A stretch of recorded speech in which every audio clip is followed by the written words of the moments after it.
Ça fait un petit moment que j'ai pas sorti de vidéo, j'espère que vous allez bien les gars. Dans cette vidéo, je vais vous parler de la sentence des meurtriers de XXXTentacion qui est tombée. Ça ne sera pas la seule news de cette vidéo, je vais vous parler de pas mal d'artistes. Avant de commencer, vérifie que tu as bien activé les notifications sur ma chaîne pour ne rater aucune vidéo. Je suis aussi sur Twitch, donc n'hésite pas à t'abonner. Je fais du gaming, on parle de rap, des réactions, enfin bref, pas mal de choses. Sans plus tarder, let's go pour les news. Alors la première news de cette vidéo est sur la motion de censure transpartisane qui est rejetée par l'Assemblée nationale avec 278 voix. Le gouvernement reste en place et la réforme des retraites est définitivement adoptée. Par la suite, il y a eu des scènes de chaos dans le centre de Paris. De nombreuses poubelles sont incendiées. Comme tu peux le voir dans cette vidéo par exemple, on entend des manifestants crier « Paris debout, soulève-toi ». D'autres personnes disent aussi « Macron, démission ». La prochaine news de cette vidéo est sur Tupac. Il y aura une biographie officielle qui sortira en 2023. Ça sera un livre et on connaît déjà le nom qui est Tupac Shakur, The Authorized Biography. Ce livre est écrit par l'ami d'enfance de Tupac, l'auteur Stacy Robinson. Il s'agit du seul livre approuvé par les héritiers de Tupac. Et on connaît la date de sortie précise de ce livre. Il sortira le 24 octobre 2023. Il est dit sur le compte Insta Tupac Unlimited, une exploration émouvante de sa vie et de son puissant héritage, entièrement illustré de photos, de souvenirs, de poésie manuscrite, de réflexions, etc. Stacy Robinson, auteur et scénariste qui a connu Pac durant son adolescence et qui s'est vu confier par sa défunte mère, Afeni Shakur, la rédaction de sa biographie épluche les mythes et débat les complexités qui ont assombri son existence. Avec un accès exclusif à ses carnets privés, lettres, paroles inédites et conversations non censurées avec ceux qui le connaissaient et l'aimaient le mieux.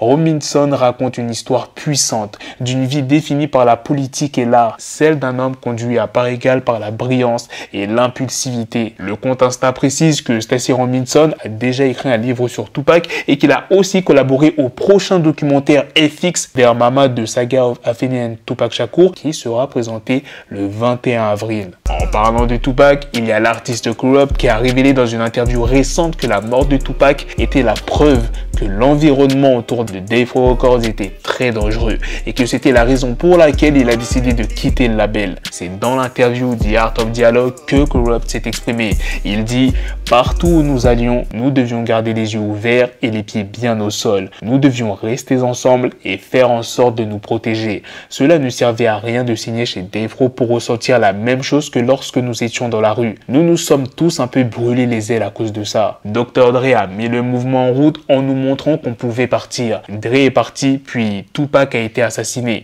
Pour moi, c'était la goutte d'eau. On se fait même tirer dessus malgré la présence de Shug. C'est comme ça maintenant. Kurupt a aussi reconnu que Snoop Dogg et Daz ont fait de leur mieux pour éloigner Tupac de la culture des gangs de Los Angeles avec laquelle il avait tous grandi. Il dit « Les Crips et les Bloods, c'est quelque chose de réel. Ce n'est pas une blague.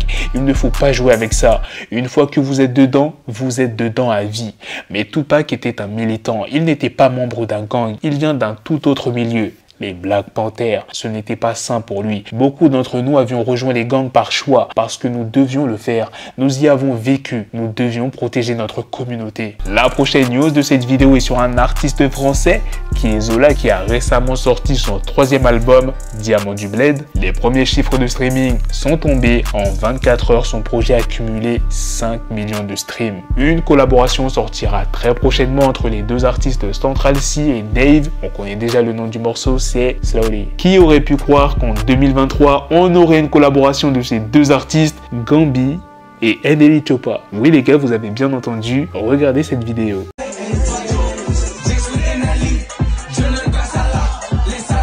Maintenant, venons à la news principale sur les 3 meurtriers d'XXXTentacion qui, je le rappelle, sont Derrick Williams, Trayvon Newsom et Michael Boldwhite. Ils viennent d'être condamnés à la prison à vie sans possibilité de libération conditionnelle. Le 6 avril, les sentences seront précisément données par le tribunal. C'est là qu'on en saura un petit peu plus sur la peine de la 4e personne, qui je le rappelle est Robert Allen, si la peine de mort sera appliquée. La mère de X s'est exprimée sur le verdict concernant le meurtre de son fils. Elle dit « Tu as enfin obtenu justice, Ja ». Et il y a aussi la copine de X qui s'est exprimée.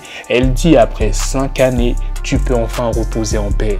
Gekhyum ne te rencontrera jamais au bord de la terre, mais c'est mon travail en tant que mère de veiller à ce que je partage ses souvenirs spéciaux avec lui. La prochaine news est sur l'Elusiver qui s'est exprimé sur Playboi Carti. Il dit: moi et mon amour, on se prépare à conquérir le monde. Donc attendez-vous à ce que les deux artistes sortent un morceau, voire même un projet commun. Snoop Dogg a été accueilli en Écosse par une reprise de Still Dre à la cornemuse.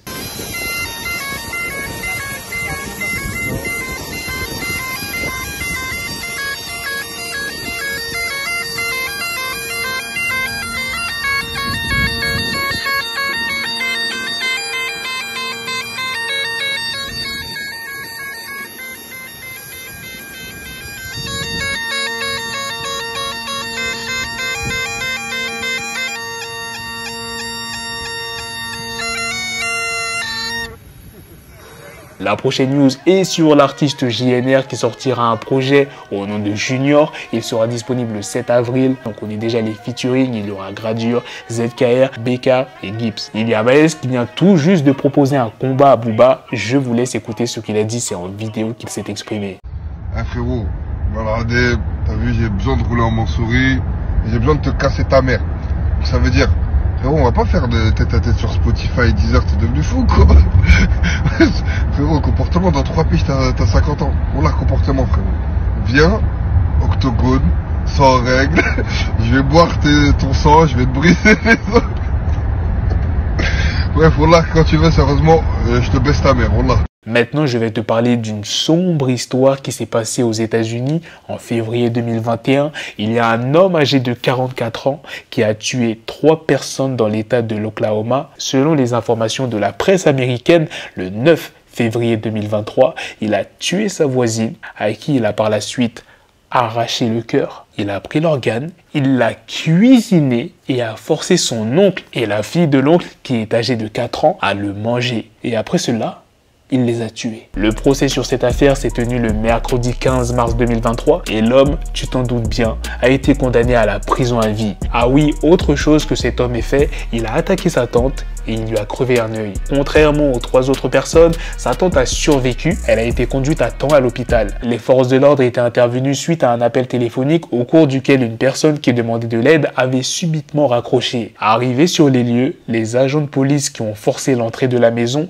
ont retrouvé les corps sans vie de l'oncle et de la cousine de l'homme. L'homme en question a été placé en garde à vue, il a avoué les faits, soulignant avoir cuisiné l'organe avec des pommes de terre pour nourrir sa famille. Après avoir prononcé son verdict, le procureur a assuré qu'il ne sortira jamais de prison. Pour rappel, ce n'est pas la première fois qu'il y a une histoire comme ça aux États-Unis. En 2014, un Américain avait tué son ex-compagne et avait mangé ses organes. Au cours de son interpellation, l'homme âgé de 33 ans avait reconnu les faits avant de les nier par la suite. Le procureur Steve Stewart avait dit concernant cette affaire: après avoir fait ce métier depuis si longtemps, vous pensez avoir tout vu, mais je n'ai jamais vu cela. La plupart du temps, on va dire à 90%, je vous parle de ce qui se passe aux États-Unis et en France. Cette fois-ci, je vais vous parler de ce qui s'est passé en Afrique du Sud. Il y a une mère de famille qui a été tuée par son copain parce qu'elle a mis fin à leur relation. Selon les informations de la presse sud-africaine, l'incident mortel a eu lieu le mercredi 15 février 2023 dans la ville de Witbank. La victime âgée de 26 ans du nom de Zanel Preti a été poignardée à mort par son copain. Ça s'est passé devant leur fils âgé d'1 an. L'homme du nom de Marvin Lambert n'a pas accepté la rupture et a commis l'irréparable. Et après avoir fait cela, Marvin a essayé de mettre fin à ses jours. La police est par la suite intervenue pour maîtriser Marvin et selon les informations des médias, il se trouve actuellement sous surveillance policière. L'information a été confirmée par la sœur de la victime qui se nomme Precious. Elle a réclamé justice sur les réseaux sociaux. NLE Choppa est actuellement à Londres. Il a enregistré un son avec Rush Millions. Les proches de Lil Kid ont célébré ses 25 ans et la sortie de son projet posthume au cimetière d'Atlanta sur sa tombe. Voilà les gars, c'est la fin de cette news. C'est aussi la fin de cette vidéo. Dites-moi dans les commentaires qu'est-ce que vous en pensez de toutes les news que je vous ai présentées dans cette vidéo. Sur ce, on se donne rendez-vous très prochainement pour d'autres vidéos news. Prenez soin de vous la famille. Peace.